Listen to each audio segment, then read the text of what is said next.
Hello everyone, in this video I will be showing you how you can save videos offline on YouTube Kids and how you can find them. So it's very simple, just going to open the YouTube Kids and select video you want to save offline. Just tap on three dots and click save offline. So just waiting for saving offline. And how you can find it, just tap on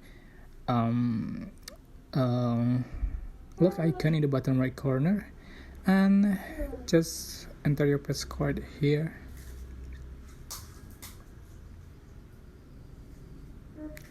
and just select offline videos. So the videos are shown here. So that's how to save videos offline on YouTube Kids and how you can find it. I hope this tutorial was helpful for you. Don't forget to click like, comment, share, and also subscribe. Thank you so much for watching.